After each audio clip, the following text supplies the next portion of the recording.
Selamat malam, Pastor. Dan Bapak Ibu, sekali lagi kita ketemu sebelum libur panjang. Kita berdoa dulu sebelum memulai. Kita siapkan hati dalam nama Bapa, Putra, dan Roh Kudus. Allah Bapa yang kasih dan bersyukur kepadamu karena pada malam ini kami boleh datang lagi untuk mendengarkan pengajaran dari Pastor Tommy. Bapak, utuslah Roh Kudus-Mu, terangilah hati dan pikiran kami untuk boleh mengenal Engkau lebih dalam dan boleh kami pakai untuk melaksanakan kehendakmu di dalam kehidupan kami. Beracara Bapa, biar kami ini menjadi murid-murid yang siap dimuliakan. Demi Kristus Tuhan dan pengantar kami. Amin. Bapa, Putra, dan Roh Kudus. Amin. Oke.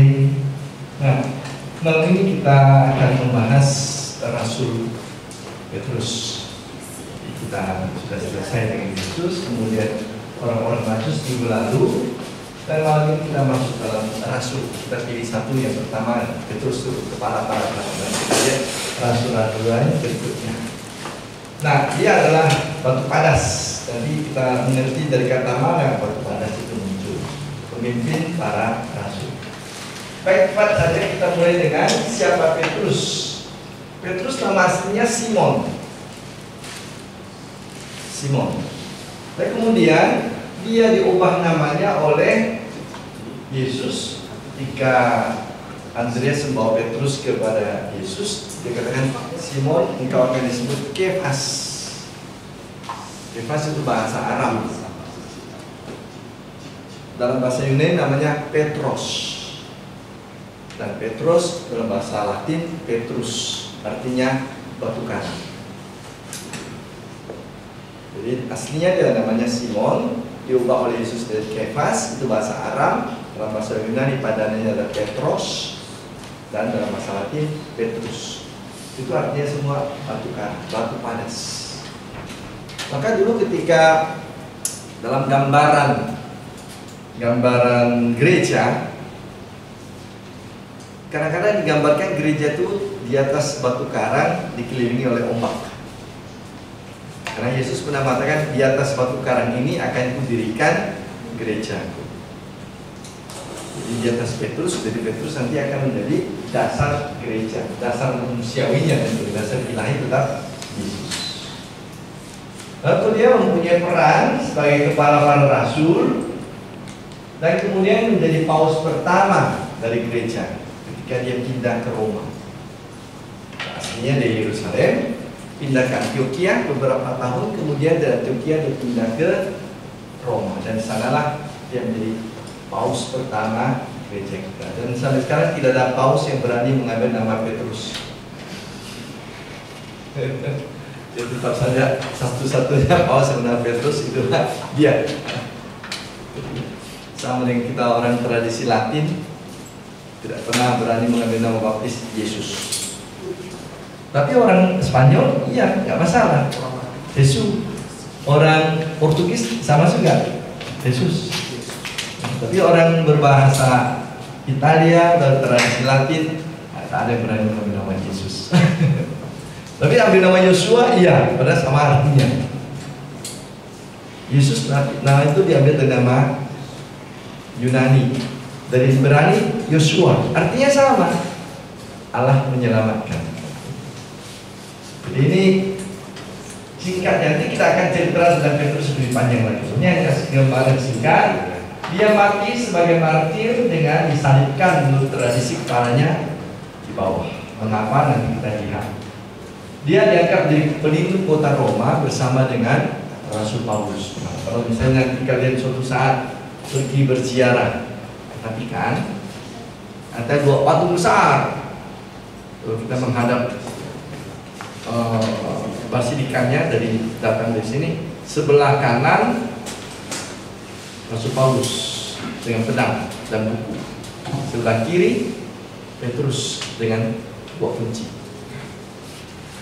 Itu dia adalah pelindung kota Roma, pelindung gereja, basilika untuk Petrus, mempunyai dua patung tersebut, Paulus dan Petrus. Dan basilika ini didirikan di atas kubur Santo Petrus. Vatikan, Bukit Vatikan. Nama Vatikan itu datang dari nama bukit. Kota Roma didirikan atas 7 bukit. Bukit Vatikan, ada lagi bukit daerah Colosseum, ada lagi 7 bukit. Maka kota di atas 7 bukit. Salah satu bukitnya adalah Vatikan itu. Baik, ini singkat. Basilika yang asli itu abad kedua, abad ketiga didirikan, kemudian baru diperbarui abad ke-15, 16 lagi. Yang sekarang kita lihat adalah basilika yang sebenarnya yang kedua.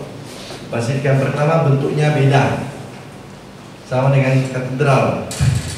Katedral yang kita punya sekarang yang ketiga kan. Yang pertama hanya satu menara di tengah, yang kedua menaranya di sebelah kanan atau sebelah kiri kalau dari gereja kedua. Sekarang menaranya ada juga kanan, tapi Petrus di situ. Santo Yosef di situ dengan kubah, dulu tidak ada kubah. Nah, Santo Petrus juga begitu, basilikanya dulu beda sekali, bentuknya sederhana. Sekarang bentuknya sangat istimewa. Kalian sudah pernah lihat kalau televisi mungkin waktu Zoom dulu zaman pandemi itu kan sering tuh gambarkan bagaimana situasi di Vatikan. Baik, kalau kalian mau lihat ya tiap hari Minggu bisa buka saja channel Vatikan itu. Paus selalu memimpin doa Angelus jam 12 siang, berarti jam 6 sore di sini. Pasti lihat Vatikan lagi. Paus dari atas apartemennya Vatikan masing-masing. Baik, nah sekarang kita lihat siapa Petrus, perjalanan hidup Petrus. Kita bagi dalam beberapa tahap.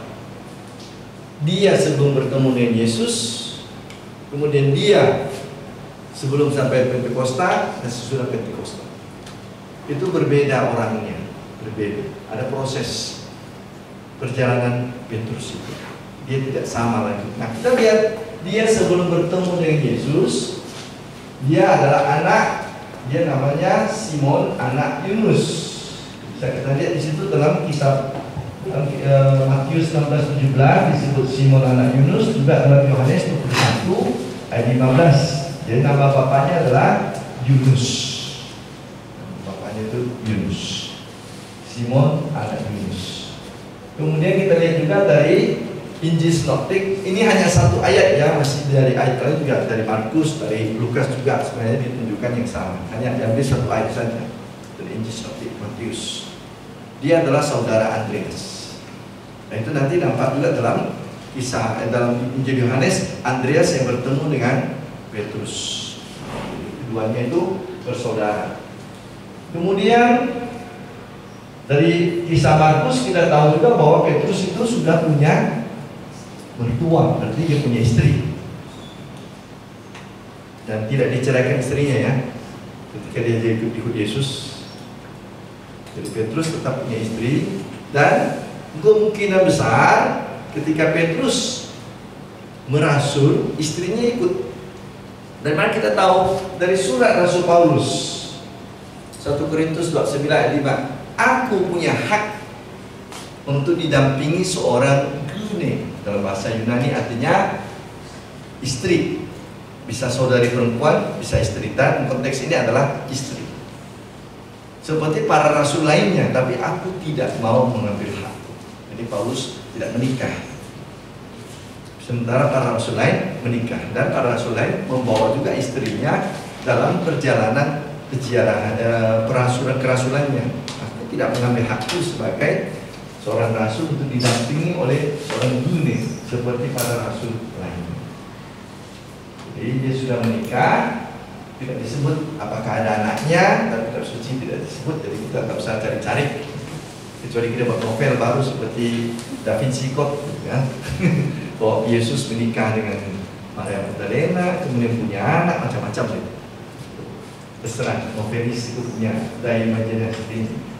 Kelihatan bahwa Petrus memang tidak berpendidikan tinggi, orang biasa. Kenapa? Dia adalah nelayan. Nah, dalam tradisi orang dulu, orang nelayan memang tidak usah sekolah, mengandalkan kemampuan untuk mencari ikan. Paling mereka itu baca tulis waktu kapan? Waktu mereka pergi ke sinagoga tiap hari Sabat. Anak-anak laki-laki, kemudian bapaknya, orang tuanya pergi ke sinagoga. Kemudian setelah berdoa, ibadat, anak laki-laki boleh tinggal sebentar. Kenapa? Ada rabi yang mengajar mereka baca tulis di samping. Jadi seperti ini lah, ada gereja kemudian ada semacam aula gitu kan. Jadi rabi tinggal dekat dengan sinagoga, bisa juga jauh, tidak harus di samping sinagoga, ada yang jauh juga. Tapi setelah ibadat mereka anak laki-laki itu tinggal untuk belajar baca tulis. Anak perempuan pulang ke rumah. Dulu begitu, apa boleh buat?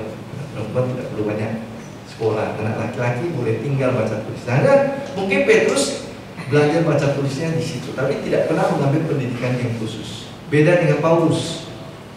Paulus seorang terpelajar, bahkan dia belajar secara khusus di bawah bimbingan Rabi Gamaliel, seorang rabi dikenal pada zaman itu. Beda. Jadi Petrus boleh bilang buta huruf, sama sekali mungkin tidak lah. Tetapi ya sekedar tahu menulis ABC lah. Disuruh menulis suatu karangan mungkin sudah susah. Lebih gampang dia ngomong daripada dia menulis. Petrus. Ini sebelum dia bertemu dengan Yesus. Nah, setelah dipanggil Yesus sampai Pentakosta, panjang perjalanan hidup. Ini kurang lebih masih tahapan yang kita sebut kasar. Sebenarnya masih banyak detail kecil yang bisa kita lihat, tetapi kita anggaplah ini sebagai suatu proses perjalanan dari Petrus. Dia menghadap Yesus.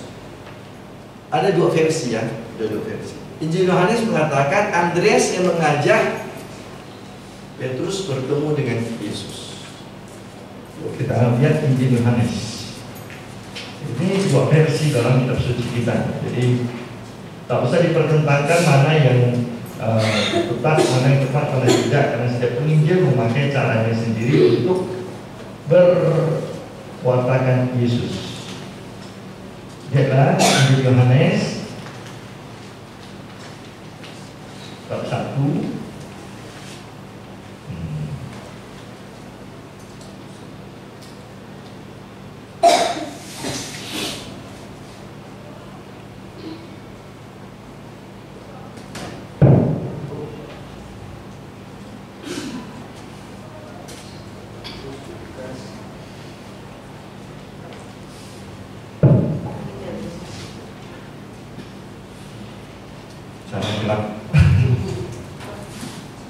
Nah, Yohanes bab 1, kalau kalian perhatikan, nah ini dia murid-murid Yesus yang pertama kan itu, murid-murid Yesus yang pertama. Yohanes menunjuk kepada Yesus.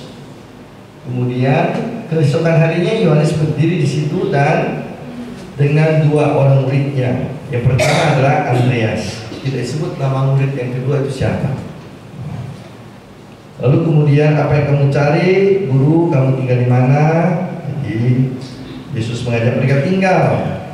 Nah, di situ dikatakan salah seorang dari keduanya, ayat 40, yang mendengar perkataan Yesus Yohanes lalu mengikut Yesus adalah Andreas, saudara Simon Petrus. Andreas mula-mula menemui Simon saudaranya dan ia berkata kepadanya, kami telah menemukan Mesias, artinya Kristus. Lalu ia membawanya kepada Yesus. Jadi dalam teks Yohanes, Andreas yang membawa Petrus kepada Yesus. Tapi dalam Injil Sinoptik, maksudnya Markus, Lukas, itu namanya Injil Sinoptik, ceritanya sedikit lain. Apa itu? Yesus berjalan di pinggir danau Galilea, kemudian melihat Petrus dan Andreas sedang membersihkan jalan.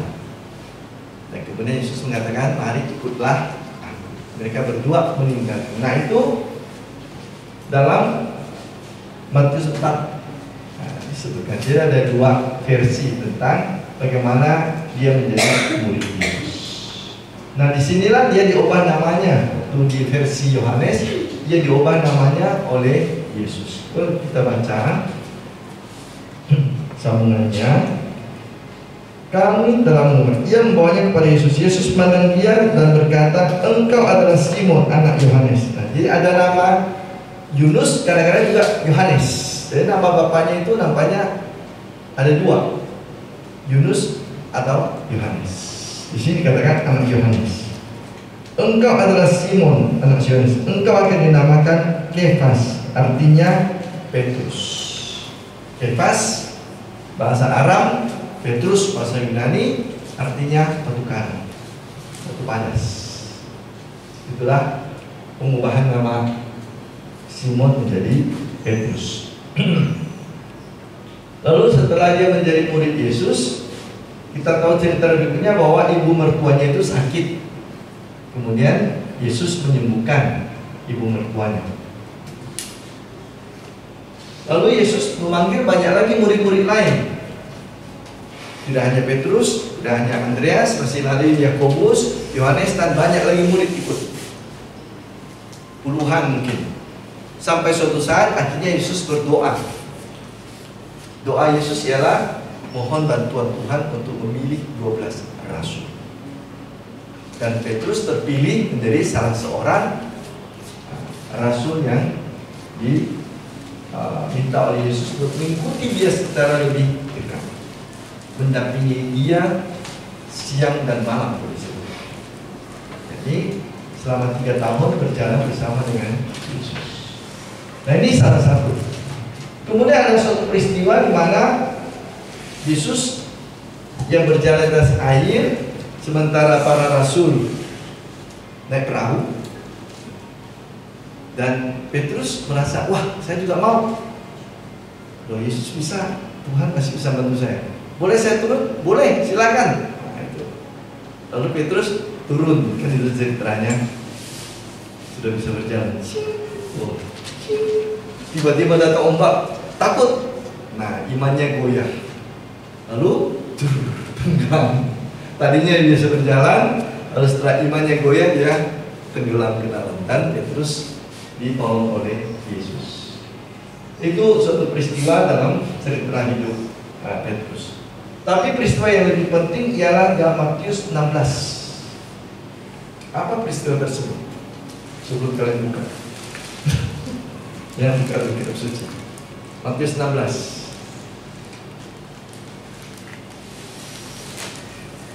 Apa yang penting dalam peristiwa Matius 16?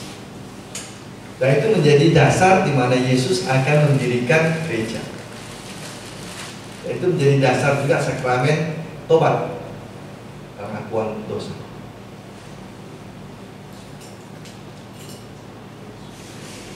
Ini peristiwa sangat penting dalam hidup Petrus.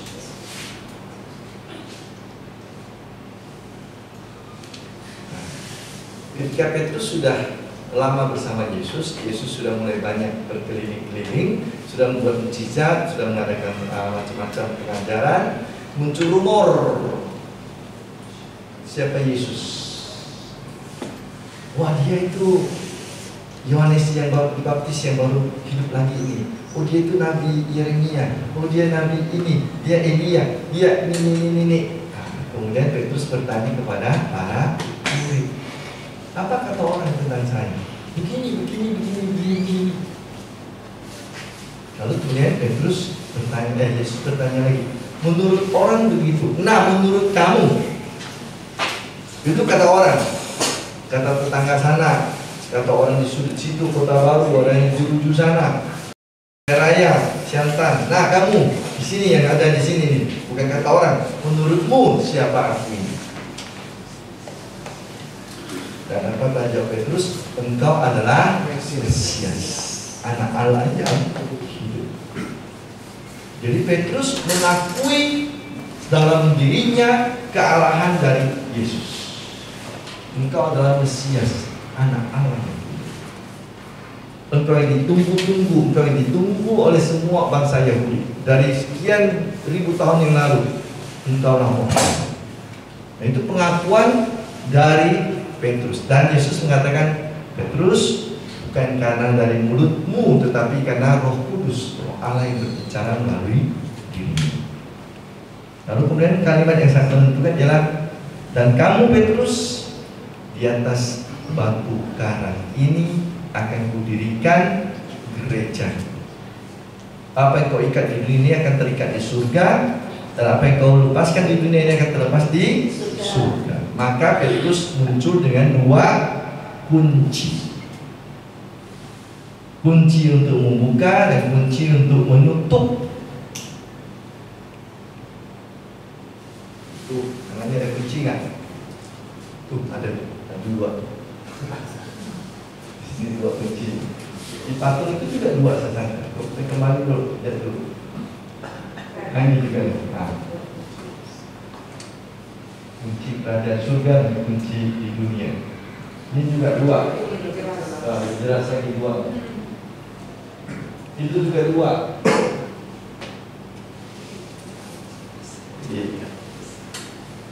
Kunci surga, kunci dunia. Terikat di surga, terikat di dunia. Terikat dibuka di dunia, dibuka di surga. Tak usah direbut ya, tidak ada gunanya. Tak usah disobok, tidak mempan. Baik. Jadi disitulah Petrus kemudian menjadi dasar pendirian gereja. Batu padas, di atas batu padas ini akan didirikan gereja. Nah, tempat di mana Yesus bertanya itu di daerah Galilea.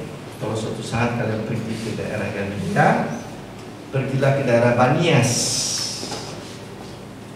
Ada? Nggak ada ya?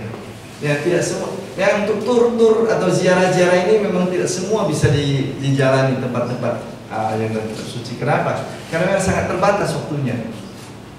Saya bisa menjalani banyak karena saya dulu sekolah setengah tahun di Yerusalem. Jadi ada kesempatan entah akhir pekan atau dalam suatu tur yang diatur oleh dosen, kami pergi ke tempat-tempat yang secara khusus. Kadang seminggu, kadang 3 hari gitu. Nah di Banias inilah, dan di situ memang bagus, ada simbol juga batu karang. Jadi sebenarnya simbol fisik dan simbol rohani. Di atas batu karang ini akan kudirikan gerejaku. Di situ ada batu karang, dan di belakang batu karang itu ada kuil. Ya, dulu zaman Yesus ada kuil yang didirikan untuk menyembah dewa-dewi asing. Dan Yesus mengatakan dengan maksud yang sangat jelas, di atas suatu karang ini akan kudirikan gerejaku. Baik itu untuk Petrus maupun juga secara eksplisit mau mengatakan, implisit mau mengatakan, kalau berdiri gereja di sini, maka yang bukan dewa-dewi asing itu, yang bukan dari Allah akan hilang. Itu daerah Banias, di situ ada tempat seperti itu. Jadi di situ ada sebenarnya kuil Dewi Yunani untuk persembahan macam-macam ternak, hewan, bahkan juga manusia. Tetapi ketika gereja berdiri, maka ini akan hilang. Itu maksud Yesus. Selain menegaskan posisi Petrus sebagai batu karang, dia juga mau menegaskan bahwa yang datang dewa-dewi asing ini tidak ada artinya. Ketika Allah Israel, ketika Tuhan sungguh-sungguh, ketika Yesus dimuliakan sebagai Allah, sebagai anak Allah, dia akan mengusir segala yang bukan dari Allah. Itu. Nah, tetapi susahnya Petrus nanti tetap dalam kelemahannya sebagai manusia. Apa yang terjadi? Karena Petrus menggambarkan Yesus sebagai anak Allah dalam bayangan raja yang hebat, yang punya tentara nanti, yang akan membebaskan Israel, yang akan mempunyai kursi kerajaan, yang punya kekayaan. Tapi Yesus lain. Anak Allah dalam bayangan Yesus itu anak Allah yang harus menderita, yang akan mati disalib. Dan ketika Yesus mengatakan Mesias akan disalibkan, menderita sengsara, Petrus tidak mau. Petrus mengatakan bukan begitu. Nah, Yesus menentang Petrus, bukan pikiranmu terjadi, tapi pikiran Tuhan. Kamu jangan bayangkan bahwa anak Allah harus berpuasa seperti raja-raja lain. Raja dunia dalam versi Yesus adalah raja yang melayani, raja yang harus mati di sana, menderita. Jadi Petrus waktu itu belum mengerti, maka dia dikecam oleh Yesus karena dia berusaha untuk mengubah tujuan Yesus dari seorang raja rohani menjadi seorang raja dunia.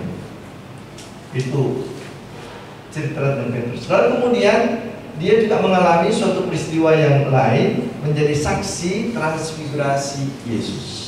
Tahu yang transfigurasi? Trans artinya perubahan figur, sosok. Jadi sosok Yesus berubah. Di mana di atas gunung. Ingat cerita Yesus yang pakaiannya putih berkilau-kilauan. Datang kemudian suara dari langit, inilah anakku yang terkasih, dengarkanlah dia. Lalu kemudian muncul dua saksi, Musa dan Elia. Nah itulah. Dan siapa yang boleh melihat itu? 3 murid. Petrus salah satunya. Yang lain adalah Yakobus dan Yohanes.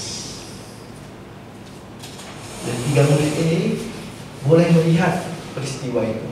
Yesus berubah, trans itu perubahan, figurasi, figur sosok. Jadi badannya itu dengan pakaian itu berubah menjadi putih berkilau-kilauan dengan cemerlang. Berbeda dengan Yesus yang biasa pakainya. Dan Petrus termasuk salah seorang yang diistimewakan oleh Yesus dalam Injil Sinoptik. Mereka boleh melihat Yesus yang berubah-ubah, mereka boleh juga melihat peristiwa mukjizat. Mukjizat apa yang boleh mereka lihat, yang tidak boleh dilihat oleh para murid lain, yang tidak dibawa oleh Yesus. Hanya 3 yang diizinkan untuk masuk.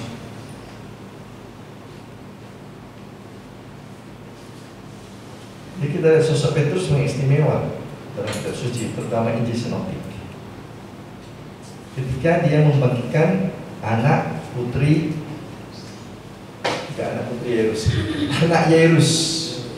Yairus, kepala sinagoga. Putrinya sakit keras kemudian mati. Ketika mereka sampai, sudah meninggal anaknya, lalu dikatakan oleh orang-orang di sana, tak usah lagi kamu repotkan Yesus, dia sudah mati. Dan Petrus mengatakan, tenang aja, dia belum mati, masih tidur. Lalu Yesus masuk ke kamar, tidak mengizinkan siapapun ikut kecuali 3 murid tadi, Petrus, Yakobus, Yohanes. Jadi memang Petrus punya keistimewaan banyak. Apalagi peristiwa yang dimana hanya boleh 3 orang mendampingi Yesus.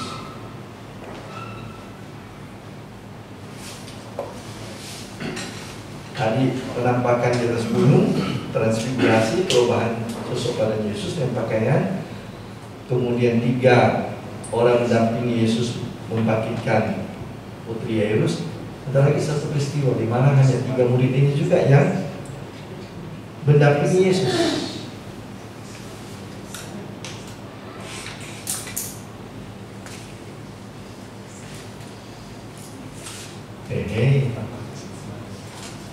Nanti kalian akan dengarkan ceritanya pada Kamis Putih.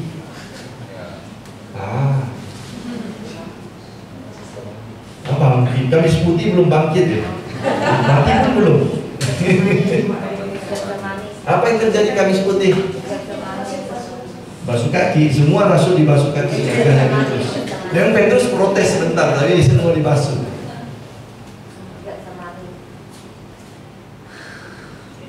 Di Taman Getsemani, Yesus berdoa dan hanya 3 murid yang boleh ikut.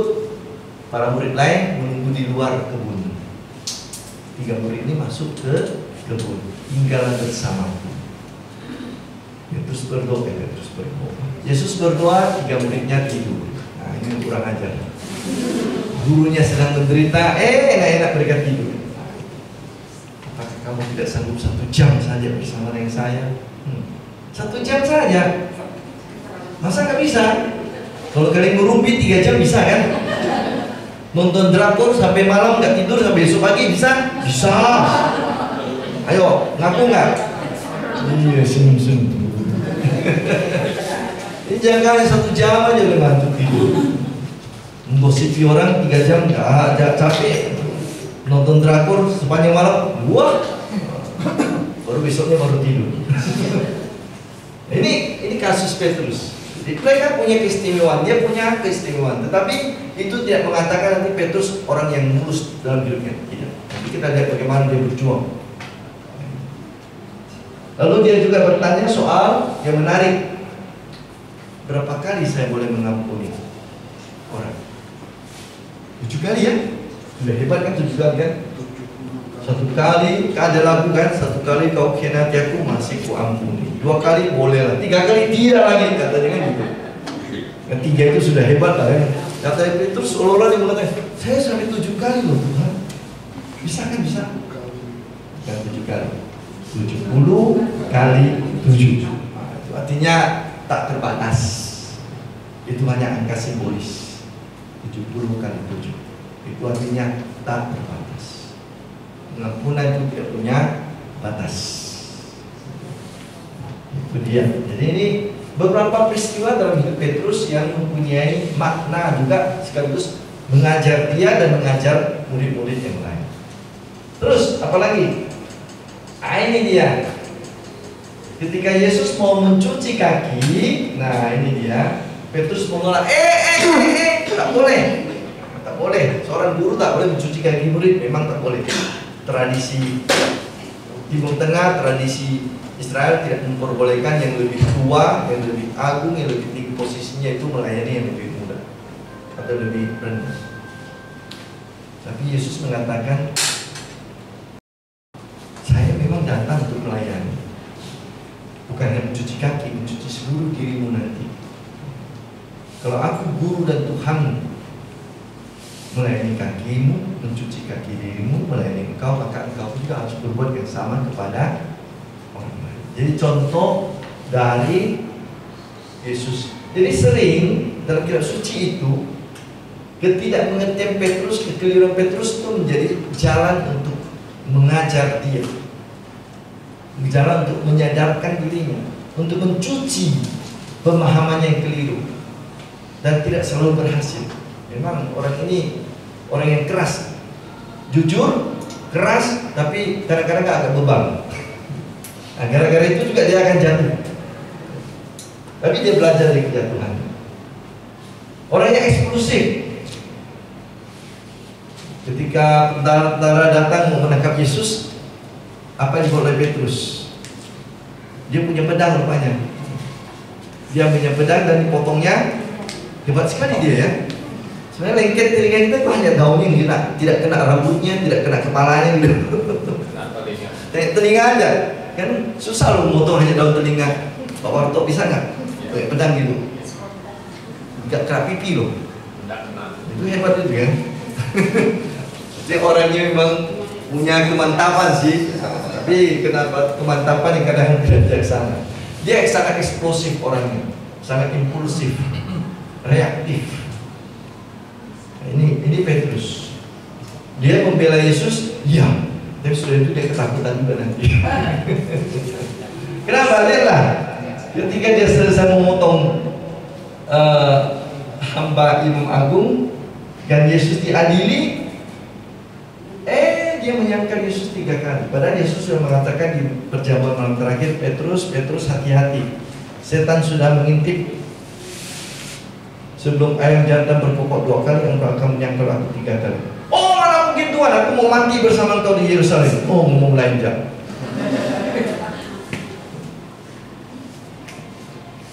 Ketika Yesus diadili, kemudian ada dipergoki seorang perempuan pula, bukan seorang tentara atau apa kan?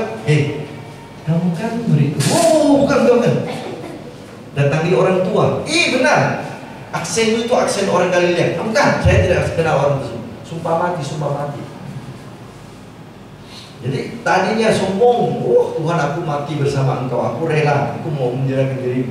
Petrus, sebelum ayam jantung berkokok 2 kali, kamu akan menyangkal aku 3 kali. Tidak mungkin Tuhan. Tidak mungkin tuh begitu. Ketemu perempuan biasa, ketemu orang tua, langsung dia menyangkal Yesus.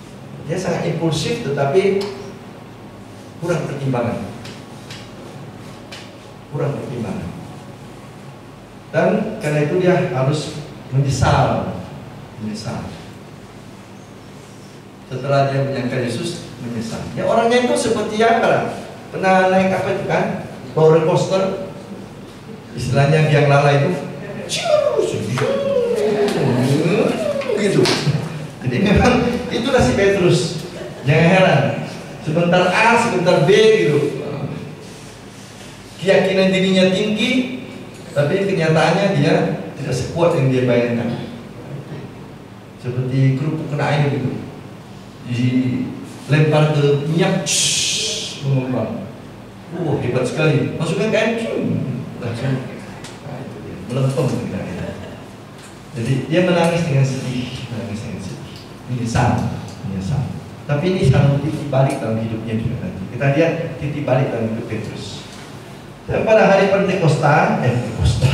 hari Paskah, ketika mendapat kabar dari siapa? Maria Magdalena, maka dia berlari bersama dengan murid yang lain ke makam Yesus. Setelah peristiwa Paskah, masih berpikir-pikir tentang Yesus yang bangkit, Petrus kemudian kembali ke kampungnya.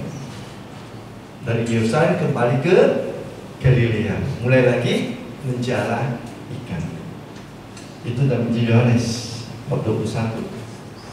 Yesus menjala ikan. Petrus kembali menjala ikan dengan 7 murid bersama 6 murid lain dengan 7 orang, dan sana Yesus menampakkan diri, memanggil mereka.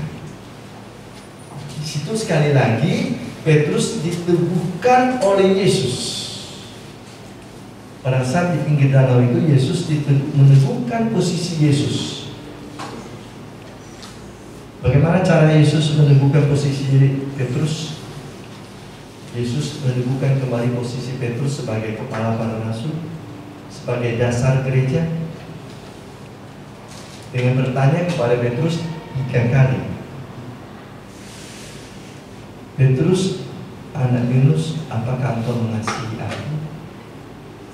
Dan Petrus menjawab, Tuhan, aku sayang cinta padamu. Kata Yesus, gembalakanlah domba-domba.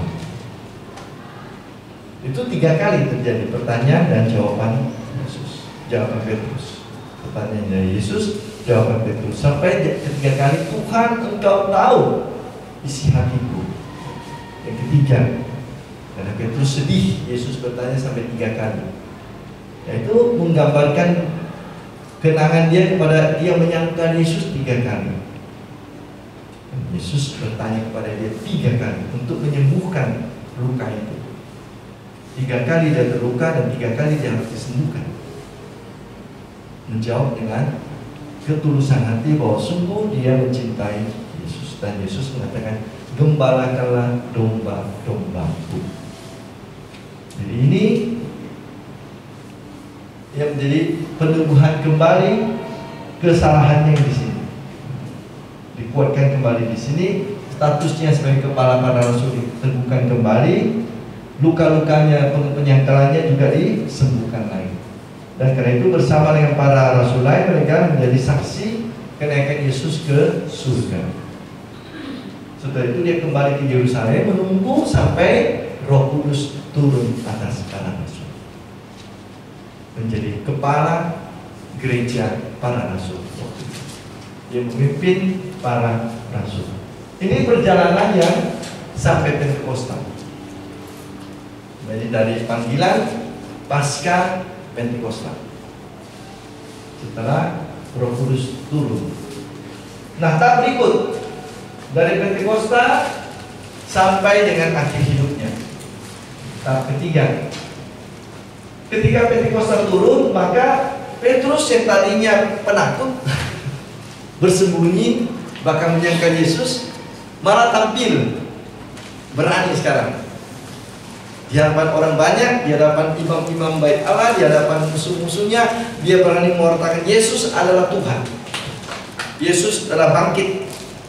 Ini berita Paskah pertama adalah berita pertama tentang Yesus adalah Yesus telah bangkit. Pewartaan pertama dari para rasul tentang Yesus adalah Yesus telah bangkit. Bukan Yesus dulu lahir di Bethlehem. Yesus begini-begini, bukan. Pewartaan pertama tentang Yesus dari para rasul adalah Yesus telah bangkit. Itu dalam kisah para rasul. Karena sebelumnya adalah Yesus yang berkarya kan, Yesus yang berkarya. Tapi ketika para rasul semua mewartakan kerajaan Allah, hari Pentakosta adalah hari pertama. Karena itu ulang tahun gereja adalah pada waktu Pentakosta. Roh Kudus turun, para rasul mewartakan kerajaan Allah, gereja berdiri. Itu ulang tahun gereja. Pentakosta adalah hari ulang tahun gereja. Dan pesan pertama dari para rasul adalah Yesus bangkit. Yesus bangkit. Jadi Roh Kudus itu turun, datang untuk menguatkan para rasul, untuk mewartakan kebangkitan Kristus. Dan Petrus dengan berani menceritakan sejarah perjanjian lama sampai dengan Yesus. Jadi orang yang tadinya buta huruf, yang kurang terdidik ini, yang tidak berpikir ini, diterangi Roh Kudus untuk mampu menjelaskan sejarah keselamatan Tuhan. Karena Roh sendiri yang berkarya melalui dirinya. Bahkan katakan dalam kitab suci dikatakan bahwa semua orang mengerti pesan Petrus, walaupun datang dari berbagai negara. Disebutkan peristiwa mukjizat bahasa ini. Lalu kasus-kasus lain muncul setelah itu adalah Petrus dan Yohanes menyembuhkan orang yang sakit lumpuh, yang membuat imam-imam baik Allah itu bingung bagaimana menjelaskan mukjizat ini. Orang yang sakit lumpuh jelas-jelas sejak lahir tiba-tiba bisa berjalan dan mengakui bahwa Yesuslah yang menyembuhkan dia. Kenapa? Karena kata Petrus, dalam nama Yesus bangkitlah dan berjalan. Dalam nama Yesus, orang Nazaret itu bangkitlah dan berjalan. Jadi Petrus dan para rasul lain mulai membuat mukjizat dalam nama Yesus. Kemudian juga dia menyadarkan, hati-hati kalian orang-orang yang tidak mau bertobat, akan datang waktunya di mana kalian akan diadili. Ini pesan dari Petrus. Tadinya penakut ini, si penakut yang pengecut ini, sekarang menjadi orang yang pemberani. Tidak takut lagi dia ditangkap, tidak takut lagi dia dihukum mati, tidak takut lagi ada tentara-tentara orang banyak. Dia sekarang berani mengatakan apa yang benar dengan risikonya. Lalu dia bertemu dengan Paulus dalam kisah para rasul. Dia membangkitkan, ini mukjizat Petrus juga membangkitkan. Tadi menyembuhkan orang sakit lumpuh, membangkitkan seorang perempuan namanya Dorcas yang sudah mati, tapi karena beriman pada Yesus dia bangkitkan kembali. Dan kemudian Petrus juga pernah bertemu dengan orang-orang bukan Yahudi. Masih ingat siapa orang yang dikunjunginya?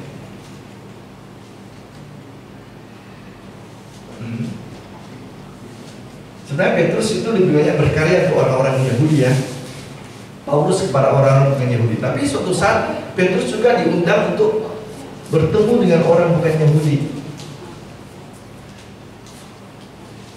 Siapa nama orang itu? Seorang perwira. Nah, saya beri sedikit bantuan. Siapa? Cornelius. Dari Cornelius, perwira Romawi itu datang dan dia berbicara dengan mereka, kemudian membaptis dulu isi rumah mereka. Isi rumah Cornelius, bukan hanya Cornelius tapi juga istrinya, anak-anaknya, mungkin juga karyawan-karyawatinya, pembantunya. Dan dia seorang perwira, tentu banyak orang di sekitarnya. Ini karya Tuhan, karena Petrus sebenarnya agak sedikit Yahudi, sangat kuat ya. Cenderung memang lebih banyak berkarya di kalangan orang Yahudi. Tapi dia juga pergi kepada orang bukan Yahudi. Kenapa? Karena dia ketika sedang melihat penglihatan, dilihatnya apa yang terjadi. Ada kain yang turun dengan seluruh hewan-hewan yang haram. Orang Yahudi kan ada yang kena hewan haram dan halal seperti orang Islam, Arab. Lalu disuruh dalam suara dari langit, makanlah itu, sembelilah, makan. Tak boleh Tuhan, itu haram. apa yang ku katakan haram, halal itu tidak bisa kamu katakan haram. 3 kali penglihatan itu muncul. Baru kemudian datanglah orang-orang suruhan Cornelius menutup pintu di bawah, bahwa dia undang, dan dia lihat ini sebenarnya tujuan Tuhan. Tuhan telah memberikan kepada dia kode. Tidak ada lagi halal dan haram. Orang Yahudi bukan Yahudi, kafir dan orang Yahudi bukan lagi. Tidak ada pembatasan seperti itu lagi. Ya, karena itu dia pergi, dan disitulah dia kemudian menerangkan alasannya kepada para rasul lain. Ketika para rasul lain mengatakan, kenapa kau kunjungi rumah orang bukan Yahudi? Najis. Ya begitu tradisi orang Yahudi kan, kalau bertemu dengan orang bukan Yahudi, kalau bersalaman atau masuk rumahnya itu najis.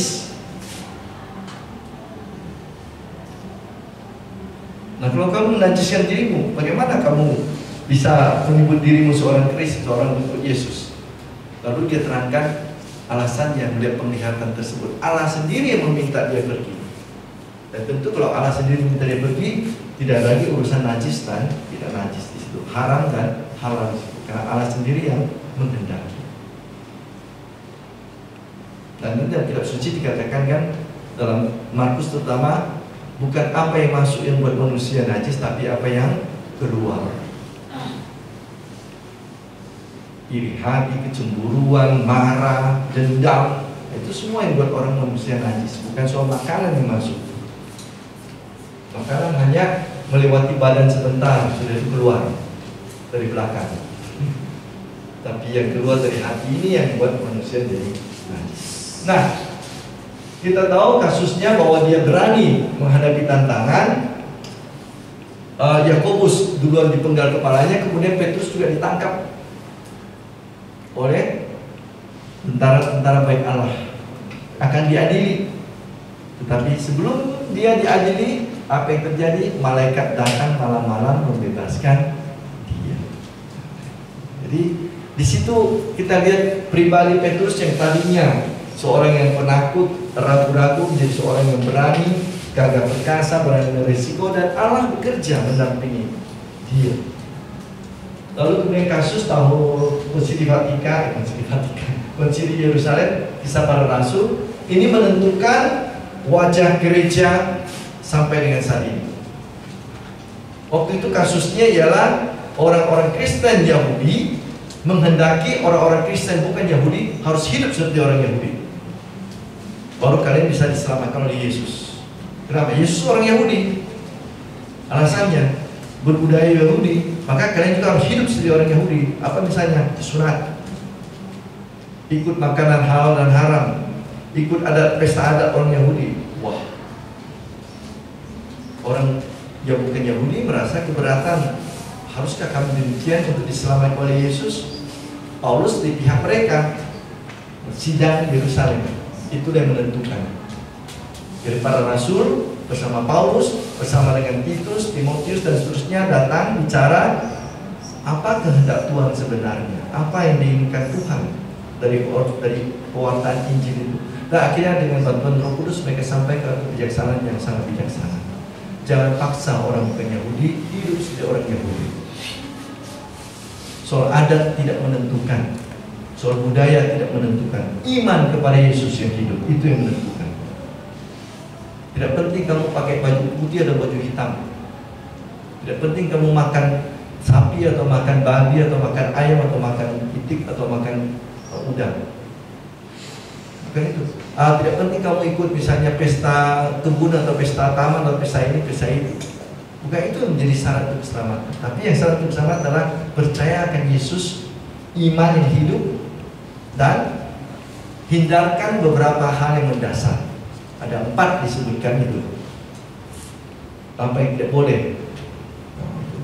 Jangan makan binatang yang mati lemas.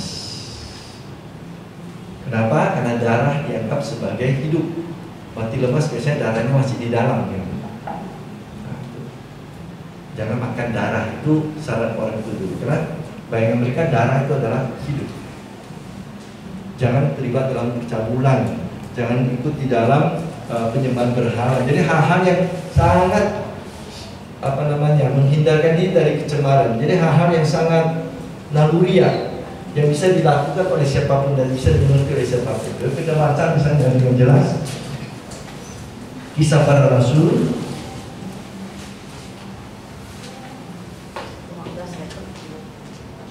bab 15 itu hanya sedikit yang diminta, hanya sedikit yang diminta. Disitulah Petrus, Paulus, Yakobus dan beberapa rasul lain penentuan menentukan apa yang boleh dan tidak boleh.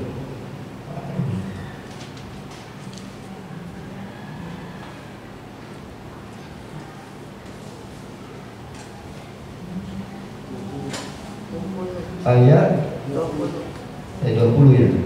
Ini dia.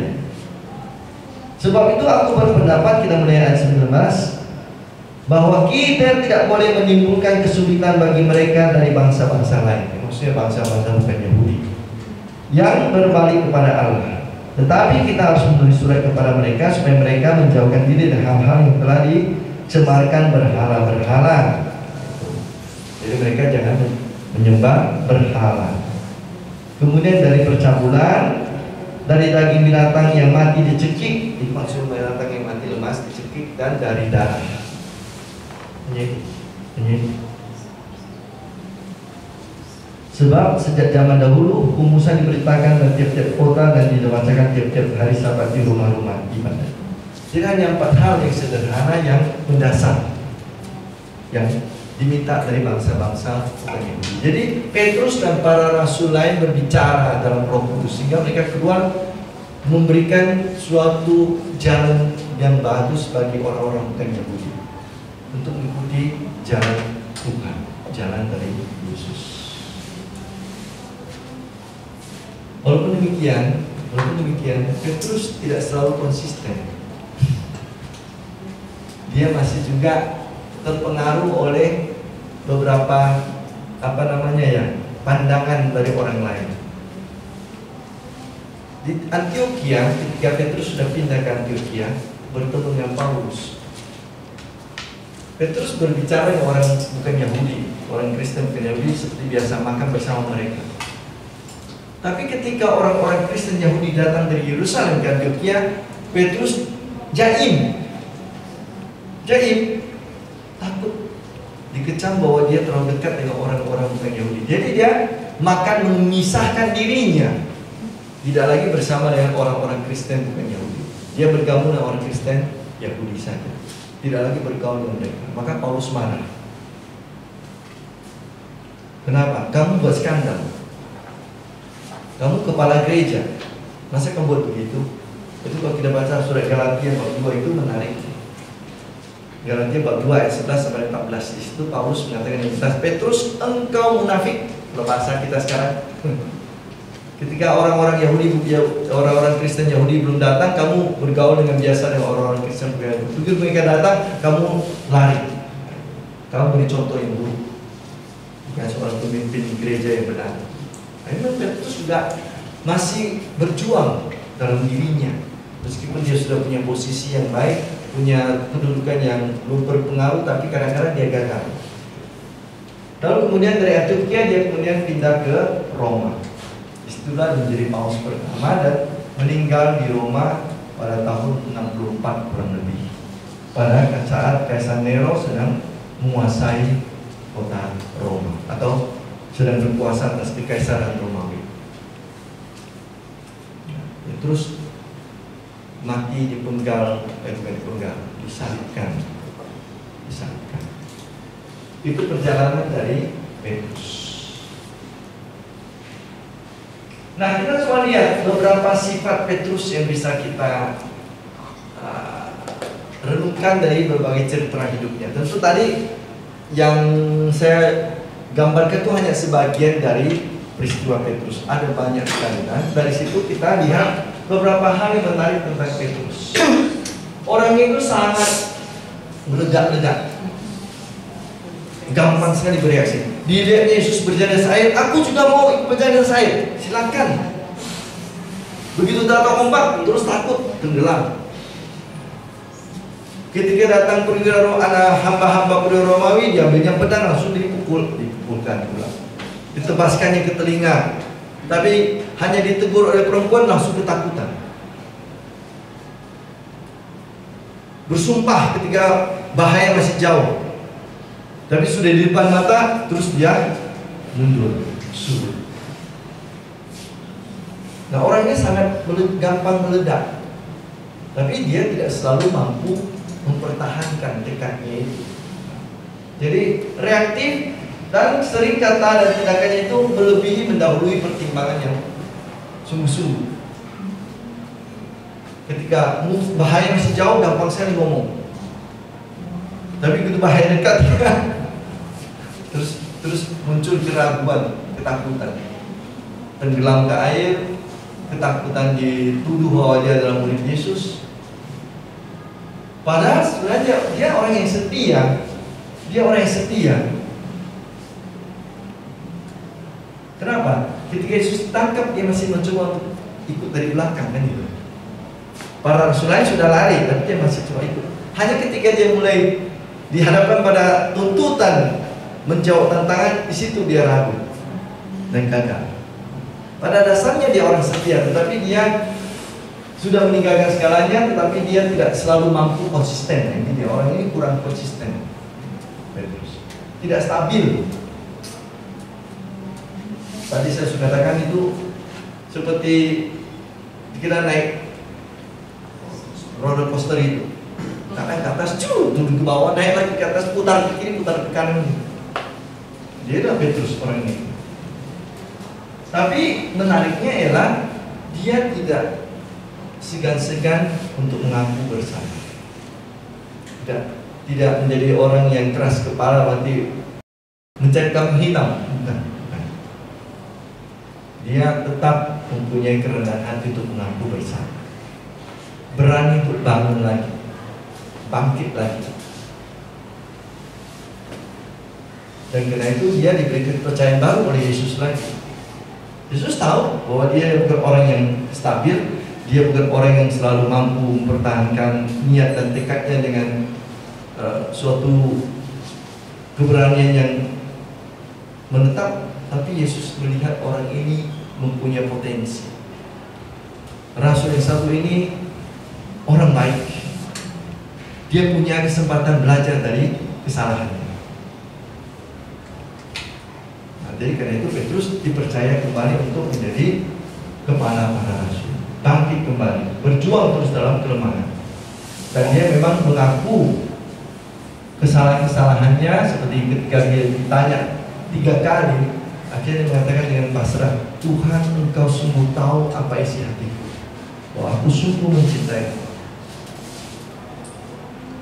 Jadi itu kerendahan hati untuk mengatakan dia sungguh-sungguh rela untuk belajar, berpasrah kepada Tuhan dan membiarkan Tuhan sekarang mengatur dirinya. Kalau dulu dia berbiasa untuk mengatur, Tuhan sekarang biarlah Tuhan mengatur dirinya. Dan karena itu dia mampu setia beriman sampai mati. Jadi dia menutup perjalanannya itu, walaupun ada jatuh bangun, dia menutup dengan kemenangan.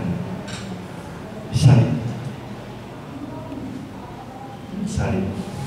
Jadi Petrus ini gambaran sebagai manusia biasa, orang-orang yang biasa, yang bisa jatuh, orang-orang yang tidak harus mempunyai katakanlah bakat yang luar biasa atau mempunyai ilmu yang luar biasa, tetapi dia punya iman, dia punya tekad, dia punya semangat.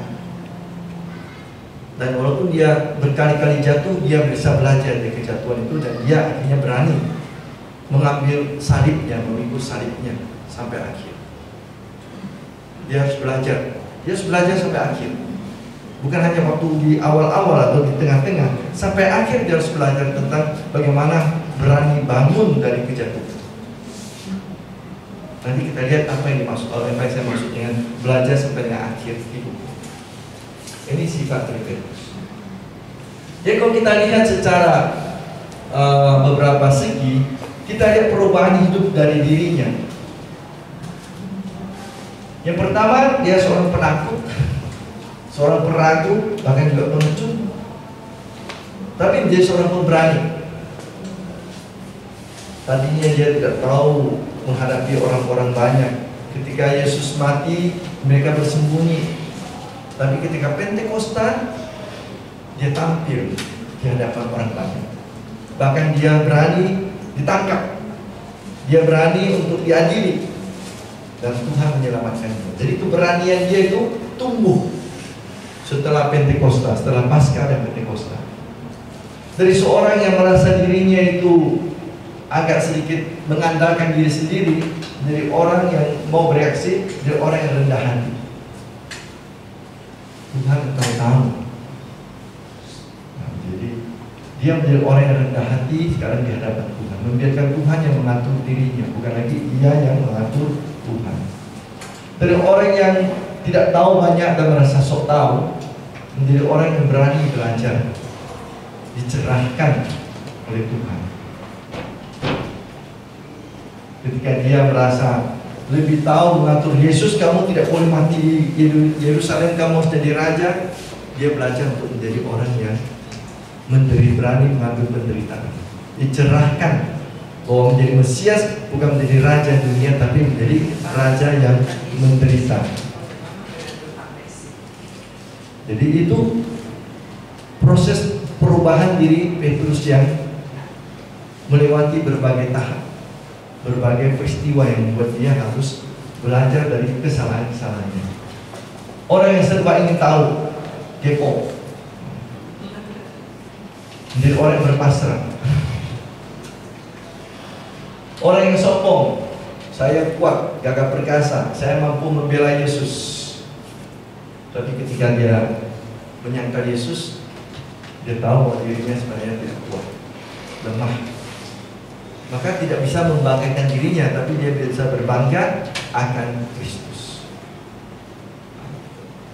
Bukan berbangga atas dirinya, tapi berbangga akan Kristus. Orang yang labil, yang gampang jatuh bangun, akhirnya menjadi orang yang punya pendirian yang teguh.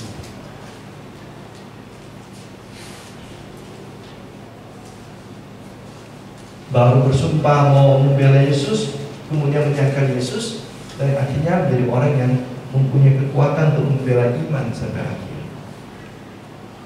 Ini perjalanan perubahan dari hidup dari Petrus.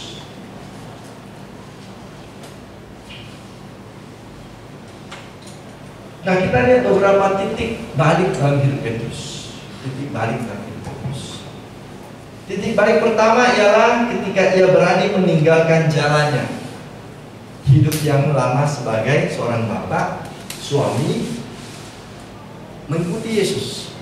Ikutlah aku, maka dia pun pergi, meninggalkan segala-galanya. Titik balik kedua ialah ketika dia melihat Yesus sebagai Mesias, meskipun pemahamannya tentang Mesias masih agak kurang baik, masih kurang lengkap, tapi dia tahu bahwa Yesus ini anak Allah yang dijanjikan. Jadi dia mempunyai sekarang pencerahan rohani. Yesus bukan manusia biasa, bukan guru Israel biasa, tapi dia adalah yang dijanjikan, dan mata batinnya melihat itu. Maka Yesus memuji Petrus, bukan manusia mengatakan padamu, tapi Bapakku yang di surga. Ini adalah Petrus. Ini titik balik kedua. Tapi titik balik yang negatif, tapi sekali juga nanti positif di situ. Ketika dia menyangkal Yesus, menjadi titik balik yang sangat positif juga. Bacalah Injil Lukas. Coba lihat Injil Lukas. Satu-satunya Injil yang berbicara tentang hal yang menarik yang tidak ada dalam Injil Matius maupun Lukas atau Yohanes. Coba lihat Injil Lukas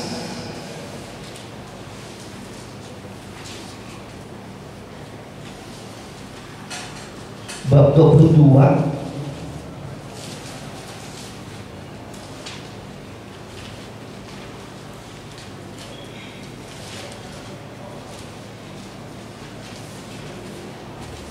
Yesus ditangkap,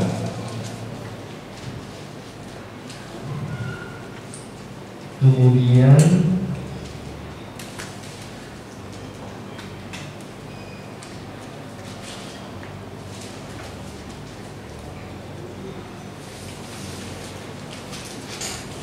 coba lihat mulai 21 22 ayat 54. Baca sampai dengan ayat 62. Bagian itu 54 sampai 62. Ada yang membacakan? 22 ayat 54 sampai dengan 62. Ini suatu peristiwa yang sangat menentukan hidup Petrus.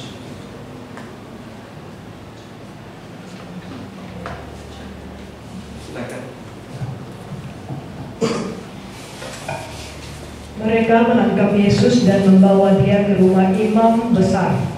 Sementara itu Petrus mengikut dari jauh. Di tengah-tengah halaman rumah itu orang memasang api dan mereka duduk mengelilinginya. Petrus juga duduk di tengah-tengah mereka. Seorang hamba perempuan melihat dia duduk dekat api. Ia mengamatinya lalu berkata, "Orang ini juga bersama dia."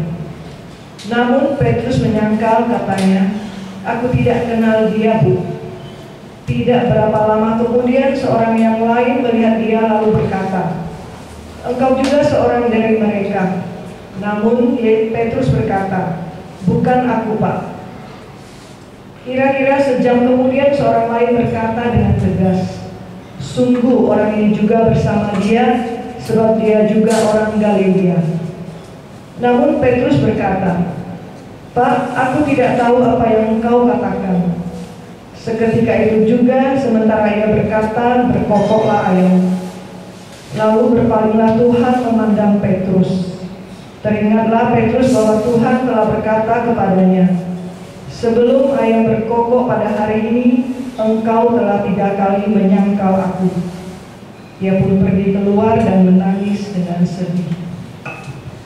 Ini kisah penyangkalan Yesus, mirip dengan di Markus dan Matius. Tapi di Injil Lukas ada satu hal yang menarik, yang tidak disebutkan, tidak dituliskan dalam Matius dan Markus. Dan ini adalah titik balik yang sangat menentukan hidup Petrus juga. Apa itu?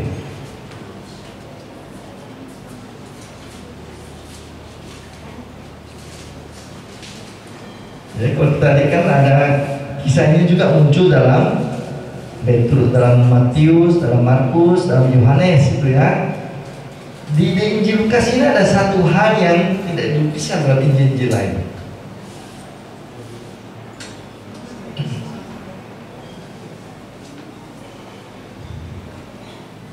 Hanya ada di Lukas.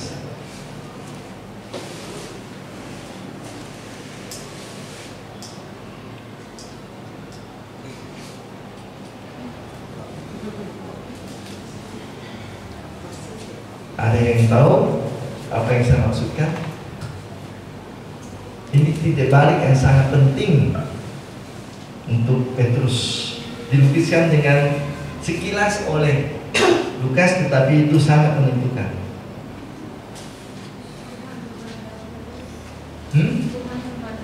Lalu berpalinglah Yesus memandang Petrus. Artinya apa? Artinya Petrus juga melihat Yesus saat itu.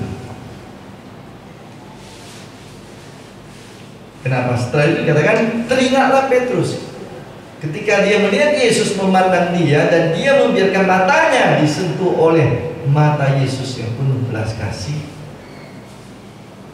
Petrus bertobat. Maka dia pergi keluar menangis dengan sedih. Jadi walaupun dia jatuh di dalam penyangkalan, dia tidak memalingkan wajahnya dari wajah Yesus. Dia tidak memalingkan wajahnya dari wajah Yesus. Dia membiarkan sinar mata Yesus yang mencoba mengerti dia, memahami dia, mengampuni dia, dan dia ditobatkan saat itu.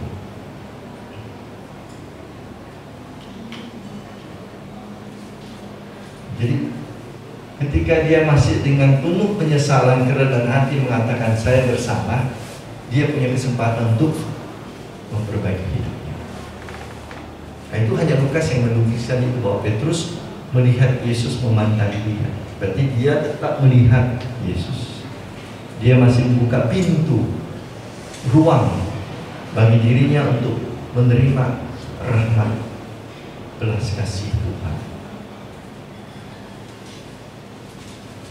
Ini khusus hanya di Lukas, bukan itu. Jadi titik balik yang sangat penting. Kalau tidak, dia akan seperti Yudas. Yudas memalingkan diri dari Yesus dan menggantung dirinya, bunuh diri. Ini tidak. Dia penyangkal Yesus sebenarnya tidak lebih ringan daripada pengkhianatan Yudas ya. Sama. Satu mengkhianati, satu menyangkal, ya kurang lebih 11-12 lah kata orang sekarang. Beda-beda tipis. Tapi bedanya adalah Yudas lari, Petrus masih bersedia untuk disentuh oleh belas kasih Tuhan. Jadi peristiwa ini memang negatif, tapi sekaligus juga positif di dalamnya. Lalu kemudian peristiwa Paskah ketika Yesus bangkit.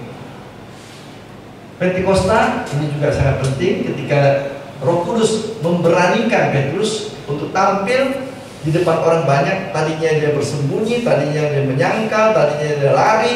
Sekarang dia dikuatkan oleh Roh Tuhan untuk mewartakan Tuhan bangkit. Perintah pertama tentang Yesus adalah Tuhan bangkit. Suatu hal yang menjadi skandal, yang tak bisa diterima orang Yahudi, juga tidak bisa diterima orang Yunani. Tapi Petrus berani mengatakan itu sebagai pewarta yang pertama, Tuhan bangkit. Peristiwa Pentakosta. Dan dia juga belajar. Sekalipun dia sudah jadi kepala para rasul, sudah menjadi paus, dia harus belajar bahwa dia juga bersalah, tidak konsisten. Tadi yang saya ceritakan dengan di Galatia, di Antioquia ini. Tadinya makan bersama dengan orang-orang Kristen bukan Yahudi. Begitu datang orang kelompok Kristen Yahudi, dia melarikan dirinya. Jadi masih dipengaruhi oleh pandangan orang lain, tidak yakin diri, tidak percaya diri. Imannya belum sungguh-sungguh kuat, belum sungguh-sungguh di batu panas, masih agak lembek-lembek sedikit. Dan terakhir, disinilah dia harus belajar sampai akhir. Domine quo vadis. Tahu artinya? Domine quo vadis. Pernah dengar cerita tentang Domine quo vadis? Bahasa Latin, Tuhan, engkau mau kemana? Ini kalimat ini muncul dari siapa?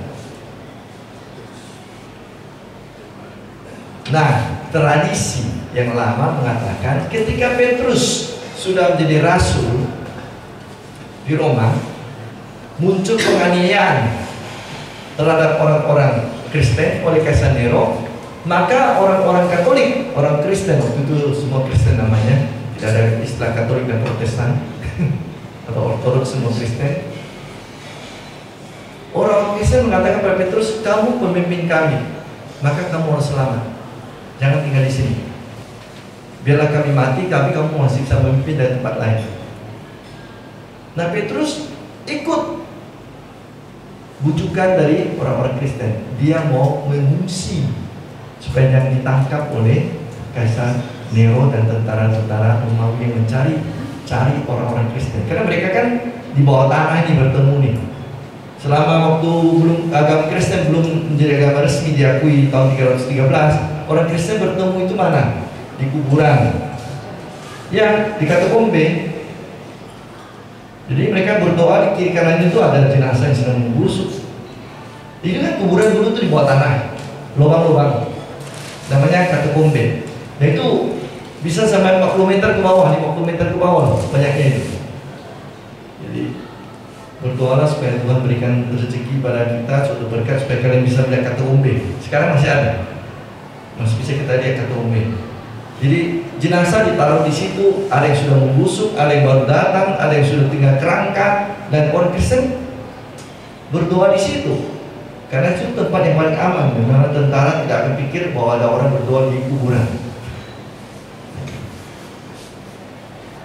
Jadi mereka berdoa di kuburan, mereka berdoa di rumah-rumah orang, bersembunyi gitu ya. Jadi sungguh-sungguh rumah gereja lah waktu itu. Gereja adalah di rumah orang, dan kuburan-kuburan tempat-tempat yang tidak dikunjungi orang.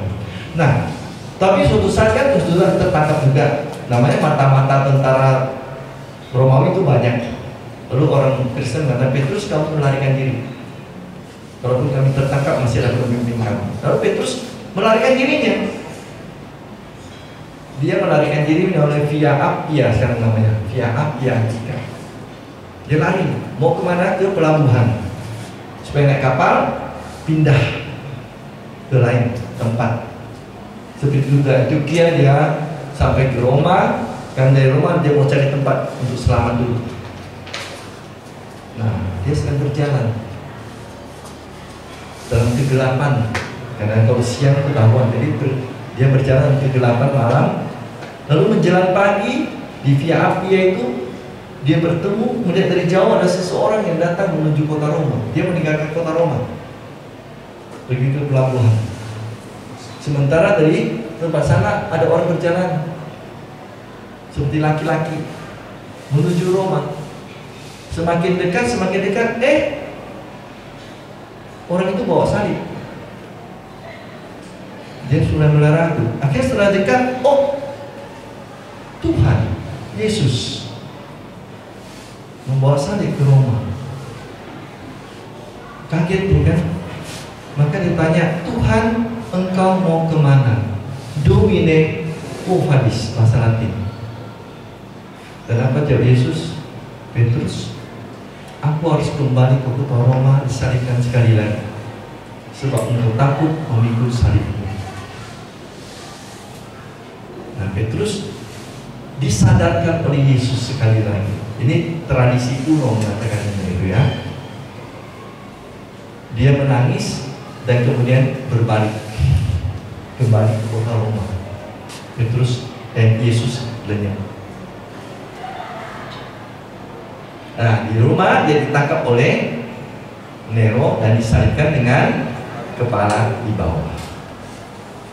Dia merasa tidak layak mati seperti Yesus. Kerap dia sudah pernah menyangkal Yesus 3 kali. Maka dia minta untuk disalibkan dengan kepala di bawah. Nah, titik pertemuan di mana Petrus bertemu dengan Yesus itu, di situ dibangun suatu gereja namanya Gereja Domine quo vadis. Ini lukisan yang menunjukkan Petrus bertemu dengan Yesus. Dia mau ke kota Roma, ini Petrus mau lari. Disinilah titik pertemuan itu. Disinilah didikan gereja itu. Domine quo vadis. Isinya sederhana, tidak terlalu besar. Nah, di sini di tengah inilah jalan itu. Ini menuju ke pelabuhan, ini menuju kota Roma. Ini tempatnya. Nah, kalau kita lihat secara menyamping, ini kan di tengah ini, memotong gereja ini. Di gereja ini di atas jalan yang lama. Sekarang dijaga jalan lama ini. Ini menuju pelabuhan, ini ke Roma. Kalau kita lihat dari sini, inilah hasilnya. Lihat dari sini, berdiri dari sini. Ini lagi ya. Ini ke kota Roma. Ini kota pelabuhan. Apa ini? Menurut tradisi, disinilah kaki Yesus bertemu dengan Petrus. Jadi dijaga sekarang dengan jeruji. Ini dia.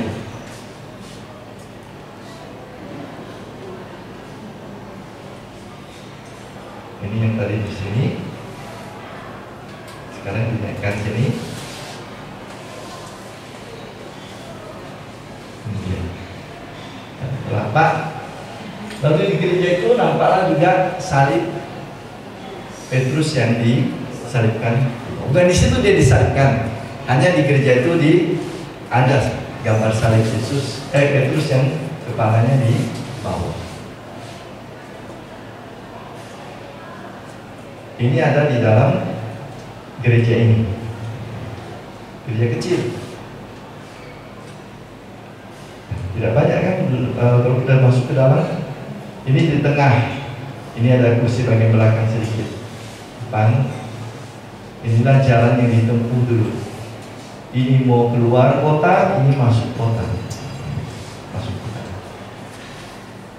Ini katanya jejak kaki.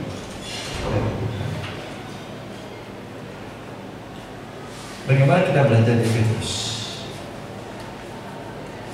Pertama ialah kita belajar tentang keberanian dan tekad untuk mengikuti Yesus dengan meninggalkan segala-galanya. Seperti dia meninggalkan jalannya, meninggalkan ibunya, mertuanya, kemudian juga segala harta benda, dia mengikuti Yesus. Siap diubah, baik dalam simbol diubah namanya, tapi juga diubah sifatnya, mentalnya. Siap untuk berubah. Lalu berani memikul tanggung jawab berat. Di atas batu karang ini akan kudirikan gerejaku, kata Petrus. Kata Yesus kepada Petrus. Setelah Petrus mengaku Yesus sebagai Mesias, di atas batu karang ini akan kudirikan gerejaku. Artinya Petrus harus membantu Yesus mendirikan gereja, memikul beban sebagai kepala para rasul untuk menggembalakan domba-domba yang akan datang.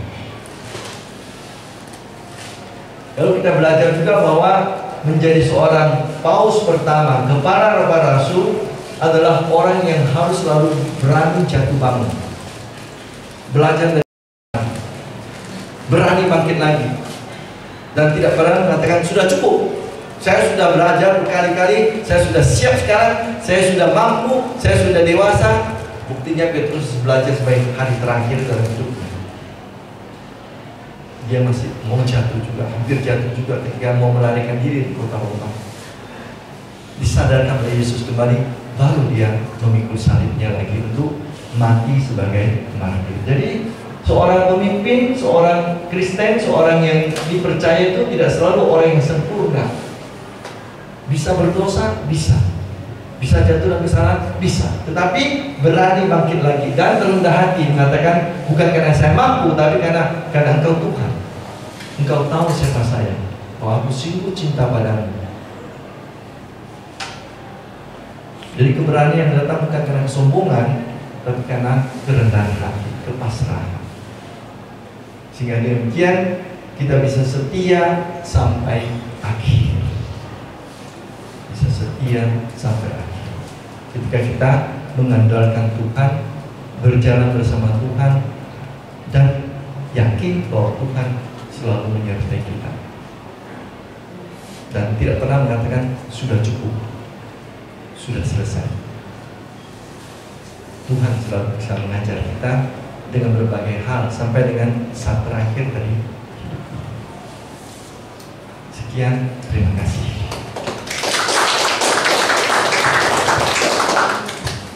Terima kasih Pastor Paulus Tony atas pencerahannya. Kita langsung lanjutkan ya, Bapak-bapak, Ibu-ibu, ada yang mau bertanya? Biar cepat ini. Biasanya pertanyaan banyak nih.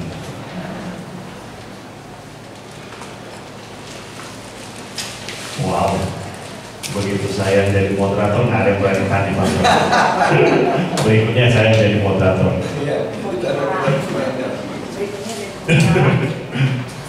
Ayo, ada?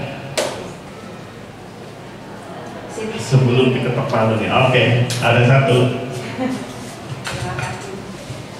Pastor, ada satu saat Yesus mengatakan kepada Petrus, apa yang kamu ikat di dunia ini akan terikat di surga, apa yang kamu lepas akan terlepas di surga.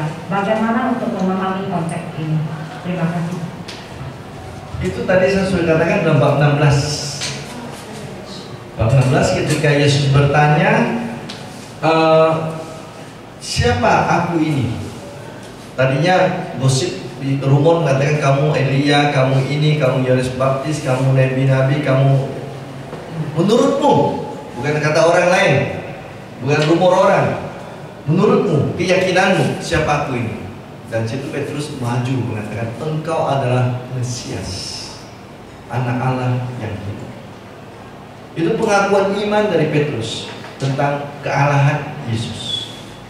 Sampai saat itu tidak ada manusia yang berani mengakui Yesus sebagai anak Allah. Pernah Yesus diakui sebagai anak Allah, tapi oleh setan ketika diusir oleh Yesus. Aku tahu siapa engkau, yang kudus dari Allah. Tapi setelah itu masih orang mengatakan, ini siapa? Ini kok bisa mengampuni dosa? Ini kok bisa buat mukjizat? Rumor, nabi ini. Lalu Petrus mengatakan dengan jelas, mewakili suara orang-orang lain, engkau adalah Mesias, anak Allah yang hidup. Dengan kata lain, engkau adalah yang kami nantikan, penyelamat dunia. Nah, dalam konteks itulah, dalam iman akan Petrus kepada Yesus itulah, Petrus kemudian diberi kuasa oleh Yesus.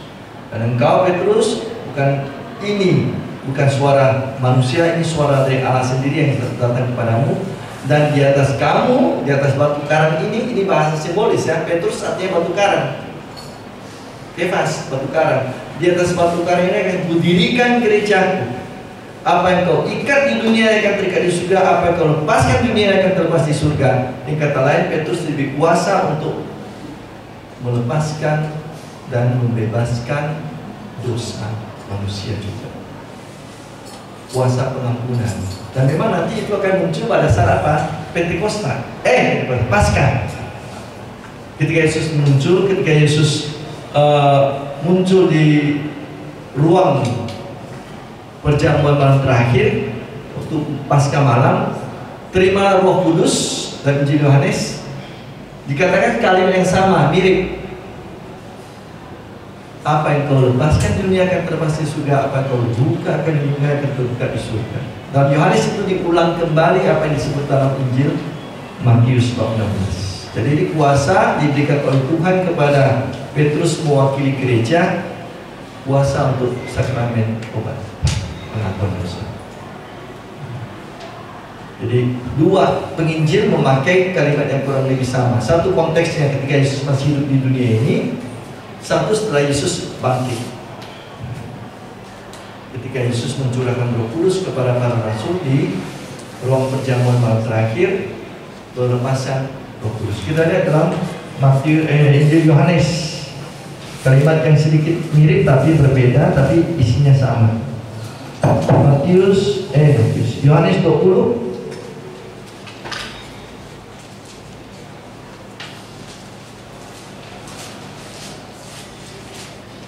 Nah, Yohanes 20 saya baca dari ayat 19. Ketika hari sudah malam pada hari pertama minggu itu, maksudnya Paskah, dan murid-murid berada di suatu tempat dengan pintu-pintu terkunci karena mereka takut kepada para pemuka Yahudi, datanglah Yesus dan berdiri di tengah mereka lalu berkata, damai sejahtera bagi kamu. Sesudah berkata demikian, ia memperlihatkan tangan dan lambungnya kepada mereka.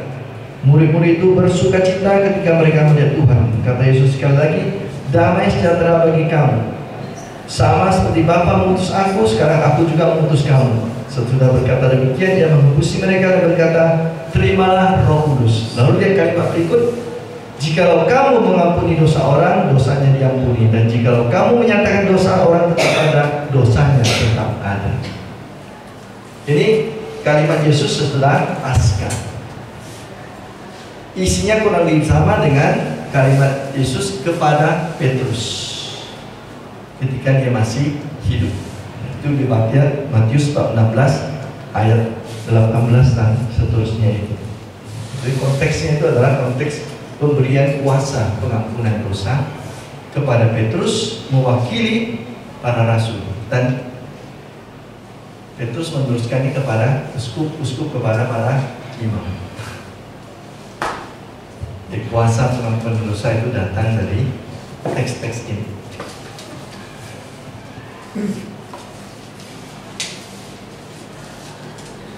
Karena imam Roma mengambil tabisannya dari uskup. Uskup mengambil bagian dari suksesi Paus Petrus. Kuasa itu terus jelas. Satu lagi, berbicara soal pengampunan ya. Apakah orang yang suicide, orang yang bunuh diri, apakah mendapatkan pengampunan? Dan antara kerahiman dan keadilan Tuhan, mana lebih besar? Apakah boleh juga diadakan misa khusus untuk mereka? Terima kasih. Kasus ini memang kasus yang sangat-sangat sensitif. Yesus memberi kesempatan orang bertobat sampai tahap terakhir. Injil Lukas ya, kita lihat bagaimana penjahat itu detik terakhir sebelum dia meninggal bertobat, dan Yesus mengatakan, hari ini juga engkau bersama dengan aku di Firdaus. Nah sekarang pertanyaannya ialah, apakah kita mampu mengerti pikiran orang yang tanda petik bunuh diri? Apakah di titik terakhir hidupnya ada muncul penyesalan? Kita tidak tahu.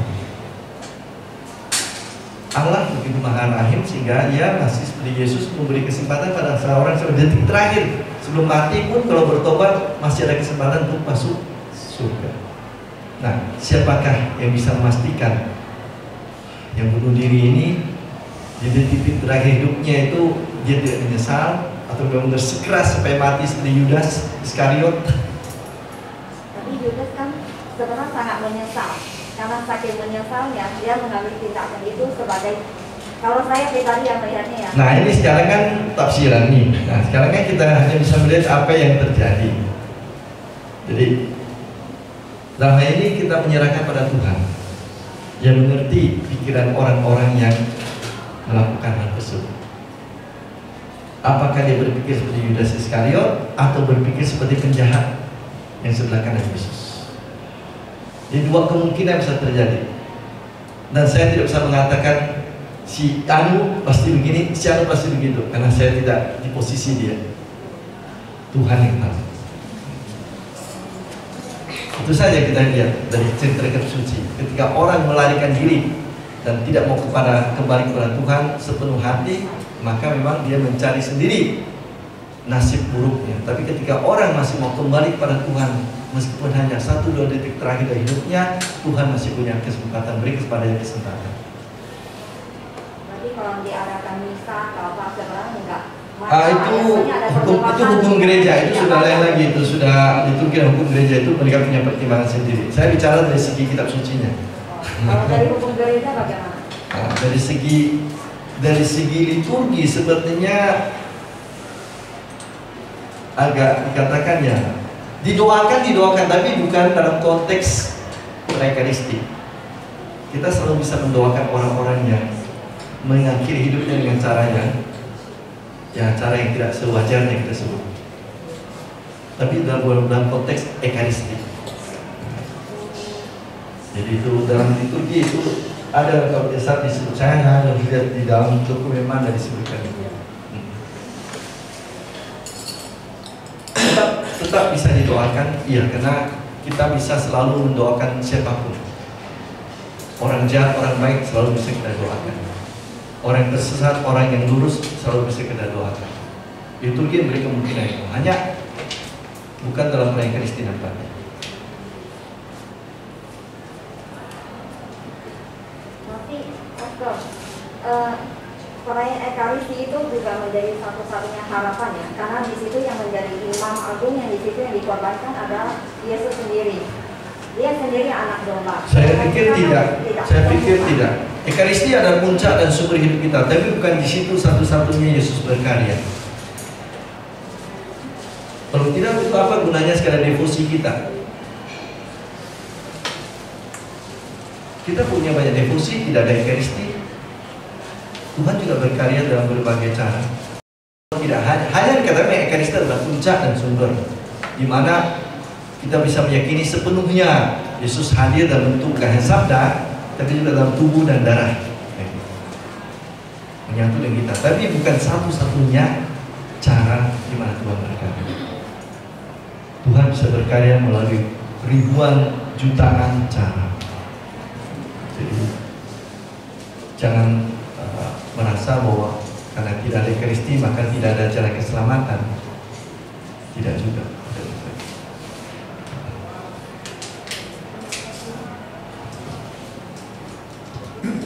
Oke, ada lagi berikutnya? Oke.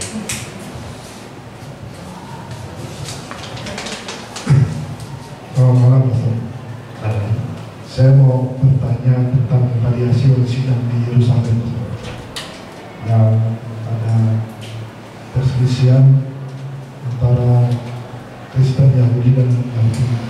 Teruskan yang di bab yang di ayat 20 bilang, tetapi kita harus menulis surat kepada mereka supaya mereka menjauhkan diri dari makanan yang telah dicemarkan berhala-berhala, dari percabulan dan dari daging binatang yang dicekik dan dari darah. Kalau dalam konteks ini apakah masih berlaku sampai sekarang? Karena hari ini kan kita lihat ada ya dari bagian komunitas atau suku tertentu masih memakai darah di bagian dari makanan. Ya, ini adalah kesepakatan awal dari gereja perdana dengan orang-orang Kristen bukan Yahudi. Tapi kalau kita baca Injil Markus yang ditulis belakangan tahun 67, kalau dalam Kisah Para Rasul kita andaikan itu kejadiannya itu tahun sekitar 30-40 kan itu. Nah, kalau dalam Injil Markus kalimat Yesus sedikit berbeda. Bukan apa yang masuk yang membuat kita najis, tapi apa yang keluar. Dengan demikian Yesus mengatakan semua makanan itu halal. Jadi ada perkembangan dalam teologi. Ada perkembangan teologi. Jadi demikian apa yang dituliskan di bagian Kisah Para Rasul seperti berkembang dalam pemahaman teologi, terutama kita baca dalam Injil Markus yang ditulis belakangan. Ya, terima kasih. Pastor, maaf interupsi. Ada yang parkir mobilnya di depan pintu pos satpam nggak? Ya, pada mau keluar soalnya nggak bisa keluar. Silakan. Santun itu. Iya, maaf Pastor. Ya, silakan. Oke, ada pertanyaan berikutnya. Masih ada 20 menit, Pastor. Tidak ada pertanyaan pun kita tidak diizinkan pulang ya. Kalau dalam bentuk sharing boleh juga ya, Pastor ya. Tidak harus dalam bentuk pertanyaan. Contohnya dari perjalanan hidup Petrus, melalui pencerahan dari Pastor Paulus Tony, apa yang kita dapati, sehingga mungkin bisa mengubah hidup kita besoknya, lusanya. Kayaknya mau pulang awal. Nah ini kayaknya Mau pulang awal. ya. Pak tadi mau? Oh enggak. Oke, tidak ada, kita sudah boleh akhiri. Ya boleh Kita akhiri. Oke, kita tutup dengan doa. Saya dekat. Tadi sudah saya. Boleh Pak?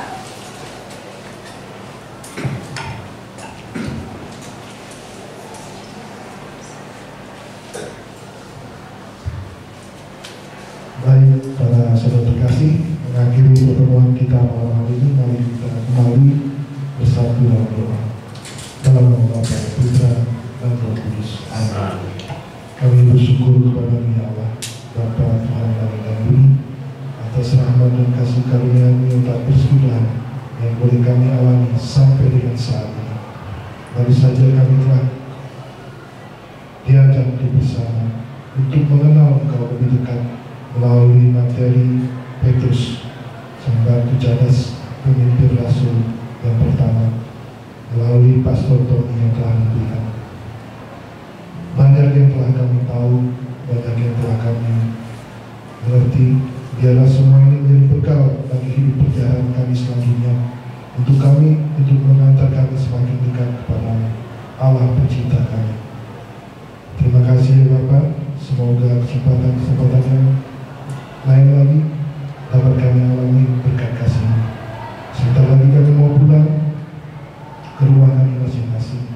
Kiranya Engkau menyertai kami, membimbing kami, biarlah tangan-Mu yang perkasa mengantarkan kami selamat tiba di rumah. Dan Engkau menyertai kami di sepanjang malam hari ini, terutama dalam istirahat malam kami.